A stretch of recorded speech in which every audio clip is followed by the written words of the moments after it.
These are the two-piece wheels.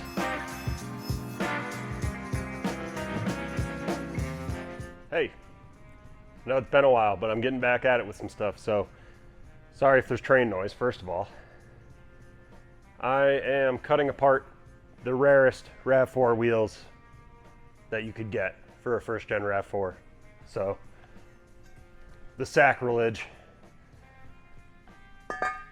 It's for a good cause, I swear. So, this is the process here. There are companies that sell you the service of converting an OEM wheel like these to a two-piece or a three-piece setup where you can change the barrels, change overall wheel diameter size, all that. Those services usually cost about $4,000.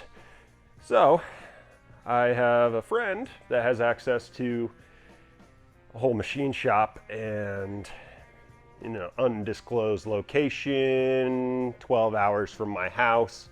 So I decided let's go on a little road trip. So I'm gonna start cutting these apart, get the rest of the 3 done, and then we'll get over to the shop and get on the mill. Should be fun. Yeah, also Turbo Miata, 325 IS manual swap, 77 Celica GT.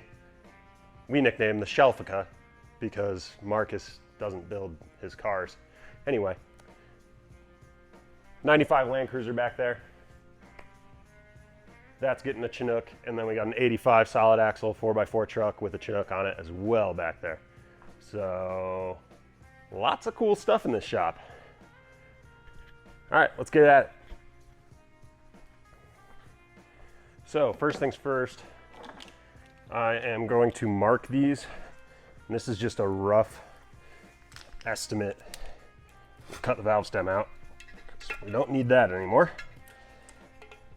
And then I'm gonna mark these with a paint pen just to get a somewhat straight line around the barrel here.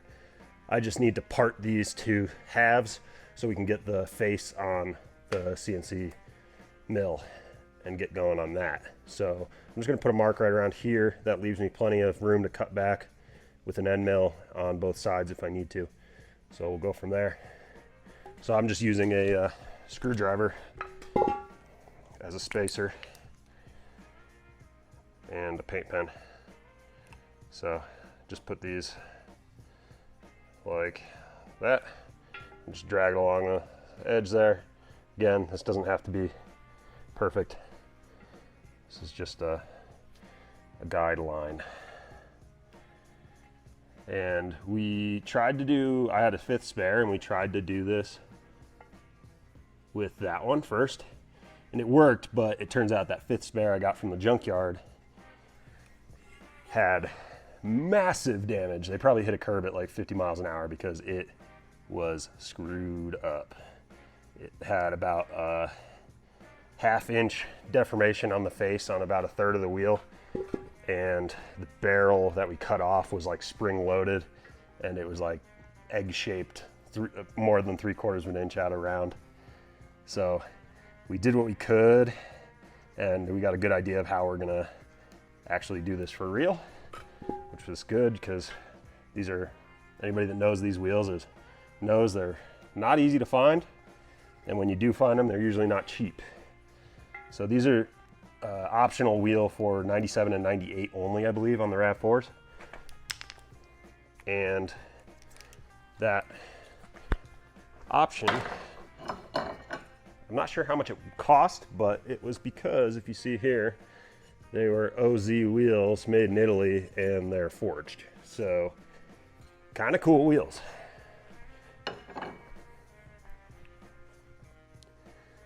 And I'm a little scared to cut them up, but so it goes. That's what happens if you want cool stuff. The other thing I'm doing, so I grabbed a couple Sawzall blades, one carbide tooth thick metal one. I'm not using that. I'm using the bi-metal like embedded nail wood blade. So it's made for wood and metal. And then this is just a toilet ring because that's all they have that's wax at Home Depot. This is like $1. So this is just a wax ring. Get some wax on the blade. It helps keep it from getting gummed up. And I just do that every few inches along this.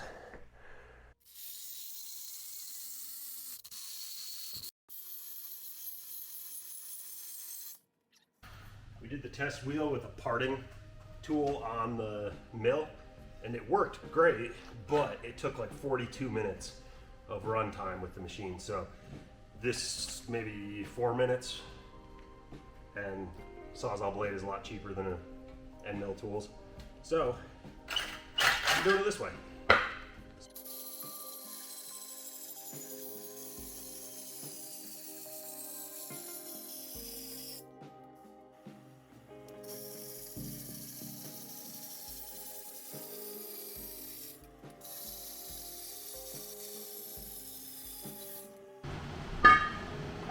2 down.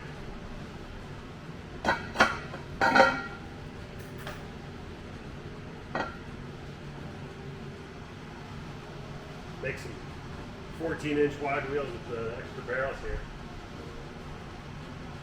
If you're using one of these embedded nail wood blades, you want to kind of stick with medium heat and bring to a boil, you know. Also, for everyone's sake, if you're doing this like I am with your foot in the middle, watch your shin and your foot, because you don't want to cut through it. And for anyone that wants to say, again, with the critique on the channel name, it's Budget Build Bureau. I know it. You know it. This is on a budget. I'm doing it on a budget. Okay? These wheels came with the car. The 2-piece wheels that I'm using, I got for $270. And sure, it requires a $100,000 machine. But if you don't have friends with access to cool stuff, start going to some Cars and Coffee. Start going to some car shows. Talk it up with some people. You know, make some friends. If they happen to have access to a $100,000 machine, that's a good friend. Also know that I'm not saying to go and make friends just to use them. You got to return the favor. Sure, I don't have access to a $100,000 machine, but I can work like an ape. I'm not very skilled, but I can lend a hand. So return the favor to those friends. Or, you know, if they work for beer money, get them some beer. Also, if you're looking for one of these machinist grade parting tools, like this here, Milwaukee, I would recommend the fuel version of this. I think it's maybe a little bulkier, but it's quite a bit better. So I'll put a link in the description to those too. I just got this high output 6 amp hour battery, and it's pretty clapped. I got it used, but that thing rips. So link in the description to the hacksaw, the battery, and the blade, because that blade killed it, and that was the cheap one. So yeah, if you need to cut some wheels in half, that's the combo. It took about 3 minutes each instead of 42 on the mill. So the plan with these is basically I'm gonna get them cleaned up with the curb rash. I'm gonna clean that up, get them blasted, fill this hole for the valve stem, because that's not gonna be in use anymore. I have the center caps, those are gonna get blasted as well. Then we're gonna throw these up on the machine, mill this back to where we need it, mill this diameter here and there, and then chuck it up on the machine to actually drill the holes for the bolt holes.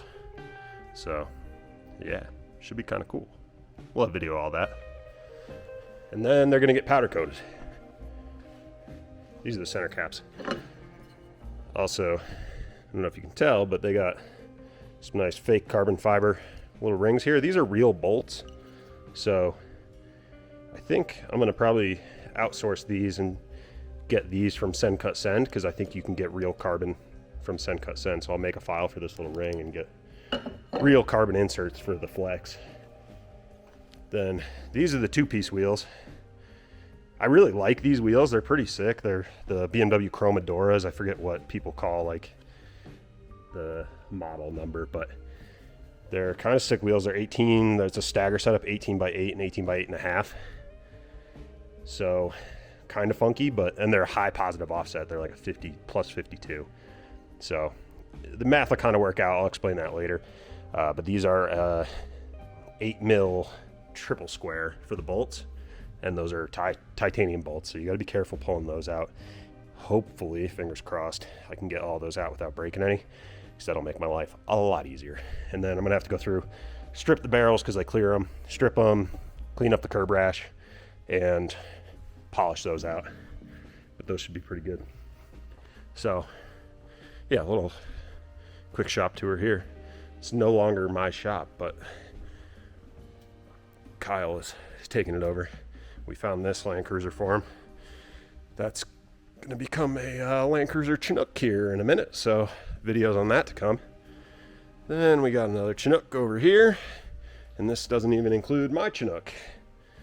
So this is the 85 solid axle. It's a 22R truck, 4-wheel drive, solid axle, manual, with the Chinook on the back. So progress on all that incoming. This is just the cutest little trolling motor.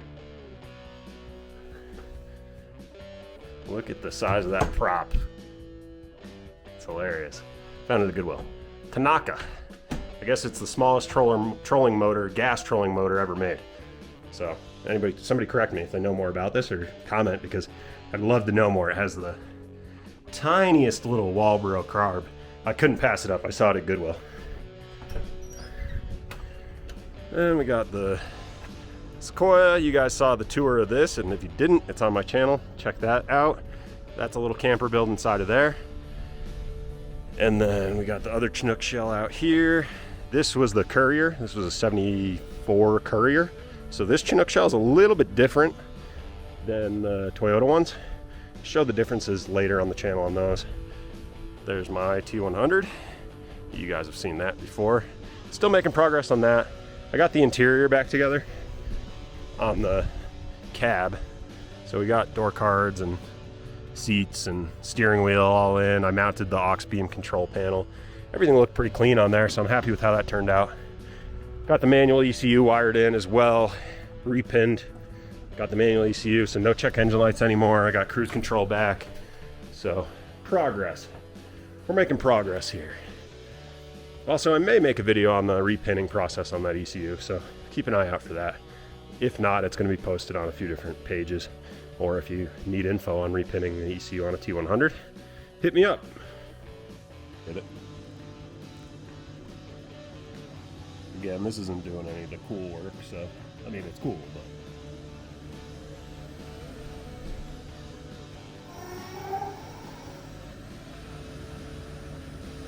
Look at those chips. Swap.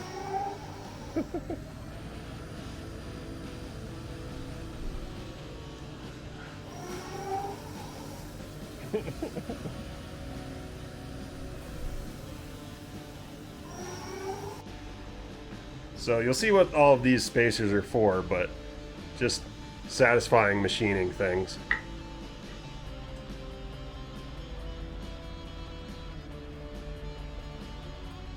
Pretty nice.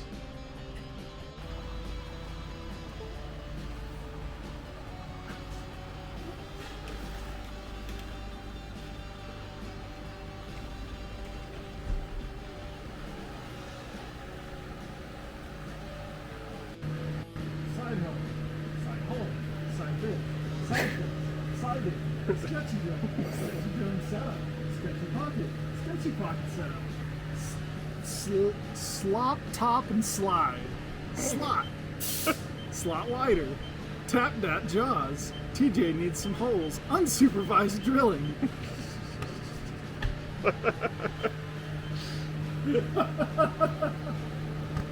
Wheel barrel cutoff. So you can see that tool is mounted, or the fixture is mounted to the mounting flange face of the inside of the wheel, which is then being held from the bottom. So everything should be referenced off of the mounting face. That was the idea. We'll see if it actually works. So first step, we're gonna hog down the barrel from where I cut it with the Sawzall, get that leveled out, straightened out, and then we're gonna go around the outside and get our diameter there figured out and the mounting face for the surround to the barrel.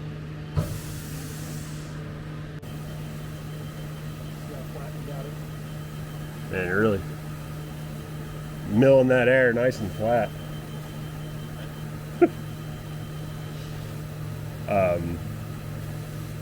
I used a paint pen to make a mark on it, so it's like relatively. Oh, we got a long way. Yeah. That one side has a high spot, but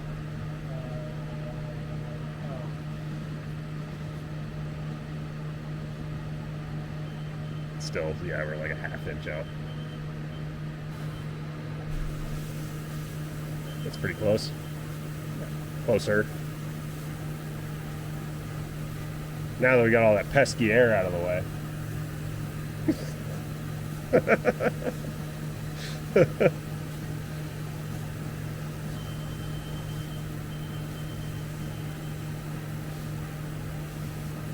Oh, I thought it was going to touch.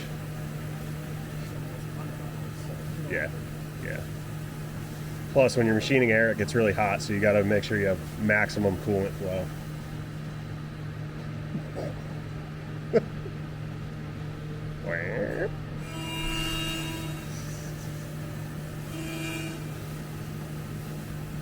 Yes, I got it pretty close.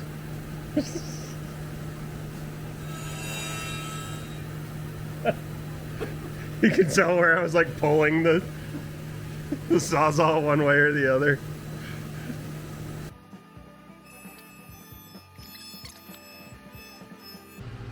So I didn't know this, but apparently file names for machining have to be crucially named. I don't think I'm allowed to say these on YouTube, but you know, keep on facing. Look out. More facing. Most of the piece. Open up that hole for me. Some pretty good ones in there. Also, this is what we came up with. So we ended up having to redo this and make a bottom block to put in the regular vise. I think it would have worked the way we had it, but it just wasn't long enough to actually get in the circular vise. So that's on there. We have about 30 thou run out at the edge of the rim, which is within most manufacturer's specs as far as we could find. Porsche says 30 thou, so I think we're right. The face is 4 thou, so should be all good. So right now we're going to be milling the face, and we'll check it again, see if it looks a little more even than it was last night.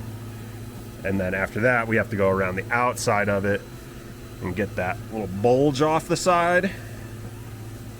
And then also machine a flat face on the rim face, because that's going to get where the bolts are.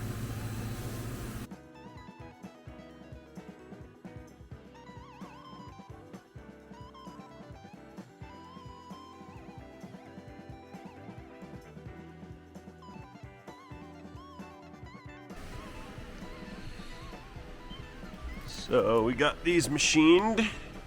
We have this face cut, and then this face cut, and this face cut. That's all to finish. Now, probing the center bore this direction, and we're getting ready to drill the holes and then countersink them. We'll see how much wheel we have left.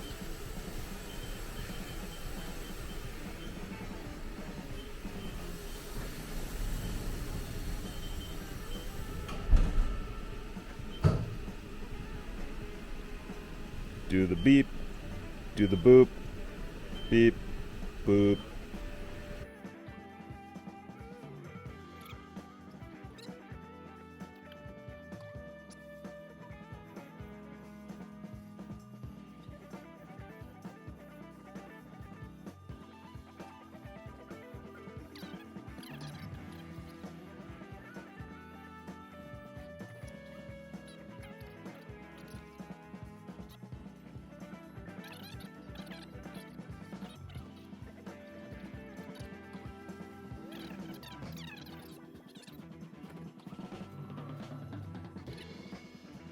Okay. That's what Morgan does whenever she... Somehow it always ends up on like picture mode. She's doing the whole thing and it's like, oh.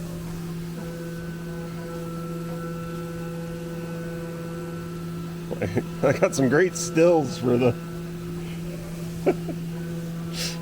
the thumbnail. To be fair, I always forget to do that, so I don't like, you know, grabbing a still out of a video, which sucks.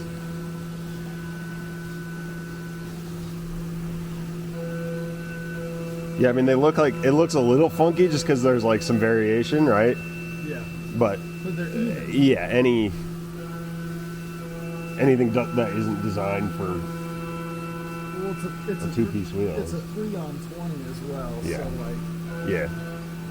It's gonna be weird. Yeah, you're gonna end up with.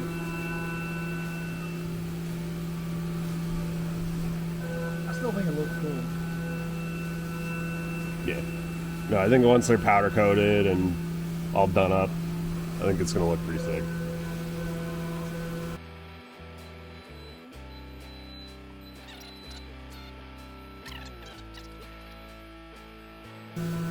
Probably could have tried to do some FEA, but it's a lot of effort. Also, what's that gonna tell us? It'll tell us like its strength, but like,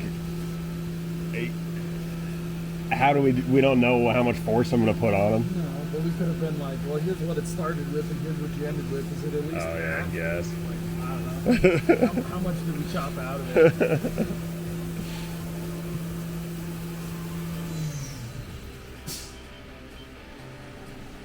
Finite element analysis is for engineers, Kyle, which we are not.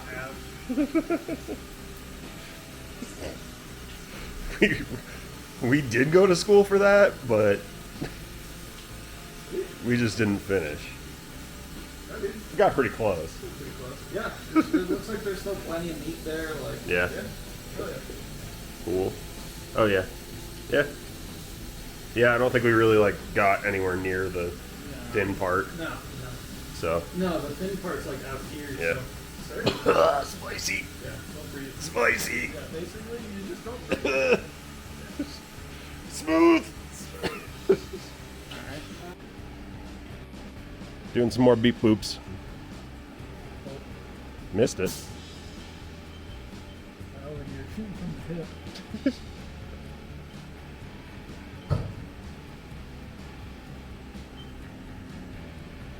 So on this, we are just trying to face, again, where I cut it with a Sawzall. Because, believe it or not, it wasn't that precise.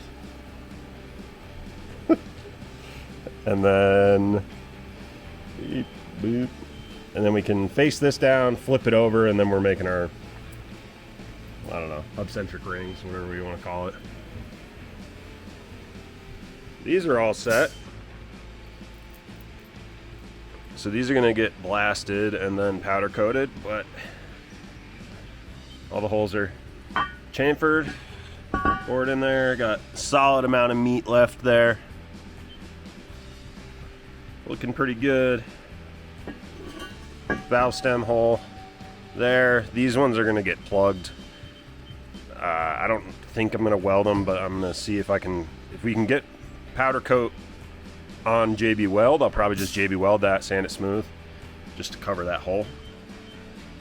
If anybody knows, put it in the comments. Can you powder coat over JB Weld, and will it bond to aluminum very well? Let me know. So we milled this face down that I sawzalled. That's all flat. Now we can flip it over in the Haas. We drilled some holes, bolted down in the barrel. Now this should be flat. We can mill the outside. So OD, ID, and then part it. And that's our ring that's gonna center the faces in the barrels. Okay, this is our centering ring. That was fun to machine. But it seems okay. It's a little out of round, but it'll get straightened out by the face. So we're gonna try and heat this up. We've had the face of one of the wheels in the freezer here, So we're gonna heat this ring up, pull that out of the freezer, and try and get this nice and seated, square and even. And then we'll see if it fits the barrel. All right, you ready? There we go.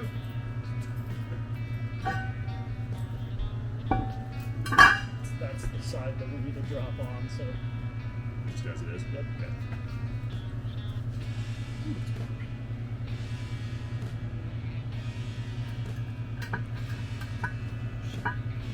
There we go. There we go. Yep. Down my way. On the line. Money. Fine. Heck yeah.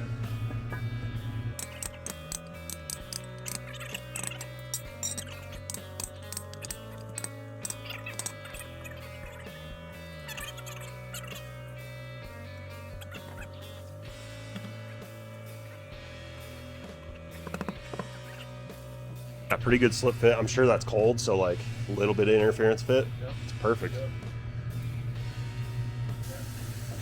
So this is the back side with it somewhat assembled. I'm gonna need to get a new valve stem put in this one,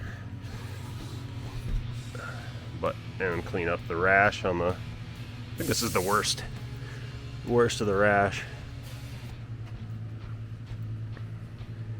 Getting there. I'm trying to be better about recording some of the stuff. I had a little bit of a video error, and I got through a couple of these wheels. I'm doing a little bit of a combo, so I got a blast cabinet, and I was hoping I could just sandblast the wheel faces and the center caps and really expedite this, but the factory powder coat is just so thick that it is not working, and my compressor is not keeping up. So I'm doing a little bit of a combo deal here. I am sanding just with an orbital sander. I was using my 5-inch one, and then the hook and loop finally gave up the ghost after like 12 years with this Porter cable. So I had to order a replacement pad for that. So now I'm on to the 6-inch, which kind of reduces how much I can get into places. But I'm using that and paint stripping disc on the die grinder, and it's working all right. Then I'm going to this clean strip paint premium stripper here. Stuff works okay, but again, through the top layer of the powder coat, it is like doing nothing. So if you let it soak for like 2 days, it'll go through it, like you can see here on the center caps. So hopefully these will brush off pretty easy, and then I'll go to the blast cabinet and get the final bit of it, get a nice surface finish, and be ready for powder. Same with the wheels, sander, paint stripper, get everywhere I can, hit it with the blast cabinet, and then fill the valve stem hole with steel stick. I'll probably have a time lapse on the other wheels for this stuff. And I'm going to sand that flat, get that as close as I can, and then we'll be ready for powder on that. Then I have the barrels, which I have to clean up because they've got some curb rash and they look a little ratty. So I'm not powder coating these. I'm just going to do a polished lip. So I'm going to go through, clean up any of the curb rash, polish those up, get those ready to go. And after, a few weeks of work, we might have a set of wheels. So here we go.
I'll have to polish up the lips a little bit more. I still see some deep scratches from when I polished off the clear coat, but I got the rash cleaned up for the most part.